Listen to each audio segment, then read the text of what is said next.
Baru pertama kali mau menggunakan KB suntik progestin atau KB suntik 3 bulan maupun mau mengubah dari KB yang lain menjadi KB suntik, sebenarnya kapan sih waktu yang tepat untuk melakukan suntikannya?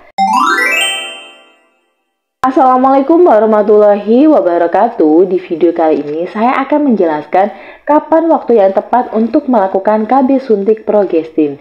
Sebelumnya, buat teman-teman yang belum subscribe channel ini, mohon subscribe terlebih dahulu. Sebelum menggunakan KB suntik, perlu diperhatikan dulu kondisi dari tubuh kita, karena ada beberapa dari wanita yang tidak boleh menggunakan KB suntik.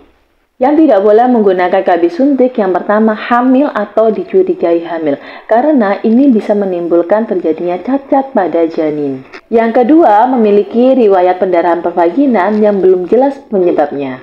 Yang ketiga, tidak menerima adanya gangguan haid seperti aminor atau tidak pernah mendapatkan menstruasi. Yang keempat, memiliki kanker payudara atau riwayat kanker payudara. Yang kelima, menderita diabetes mellitus dan disertai komplikasi. Yang kelima, menderita diabetes mellitus disertai dengan komplikasi. Kemudian, KB suntik ini juga berakibat terlambatnya kembalinya kesuburan. Makanya, untuk wanita yang belum punya anak, kemudian akan menunda kehamilan, kemudian setelah itu menggunakan KB suntik ini. Pada saat dihentikannya, itu tidak bisa segera memiliki anak, dikarenakan kesuburannya ini agak sedikit terlambat.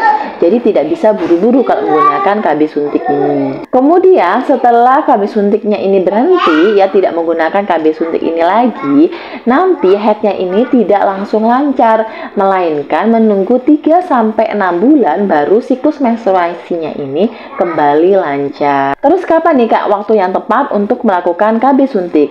Jadi KB suntik itu bisa dilakukan setiap saat dalam siklus menstruasi, syaratnya tidak terjadi kehamilan. Kemudian untuk wanita yang tidak pernah menstruasi ya, itu bisa dilakukan setiap saat dengan syarat tidak terjadi kehamilan, dan setelah disuntikan itu tidak boleh melakukan hubungan suami istri selama 7 hari. Kemudian kalau misalkan KB sebelumnya ini KB hormonal, misalkan pil KB, nah suntikan pertamanya itu dapat diberikan setiap saat dengan syarat tidak hamil dan menggunakan KB yang sebelumnya ini secara teratur dan benar, tidak perlu menunggu haid berikutnya datang. Kemudian kalau misalkan sebelumnya ini menggunakan KB suntik jenis lainnya, misalkan KB suntik 1 bulan atau 2 bulan, kemudian ingin menggantinya dengan KB yang 3 bulan, itu dapat diberikan pada saat jadwal suntik berikutnya datang. Kemudian kalau misalkan sebelumnya ini menggunakan KB non-hormonal atau KB alami,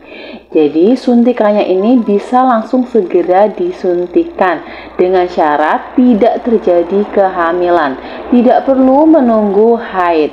Tetapi kalau misalkan dalam kondisinya ini masih haid dan hari ke-7 pada saat haid, itu harus menunggu selama 7 hari dulu kalau mau melakukan hubungan suami istri. Kemudian jika KB sebelumnya ini KB IUD, nah suntikan pertamanya ini bisa disuntikan pada saat hari pertama sampai hari ke-7 saat menstruasi. Dan juga suntikannya ini bisa dilakukan setiap saat pada saat tidak menstruasi, syaratnya tidak terjadi kehamilan. Kemudian untuk wanita-wanita yang tidak mengalami menstruasi atau haidnya ini tidak teratur, nah suntikan pertamanya ini bisa diberikan setiap saat. Nah, dengan syarat tidak terjadi kehamilan. Kemudian setelah disuntikan ini selama 7 hari tidak boleh melakukan hubungan suami istri. Jadi itu tadi ya teman-teman ya, waktu yang tepat untuk melakukan KB suntik. Jika ada pertanyaan silahkan tuliskan di komentar. Terima kasih sudah menonton video ini. Wassalamualaikum warahmatullahi wabarakatuh.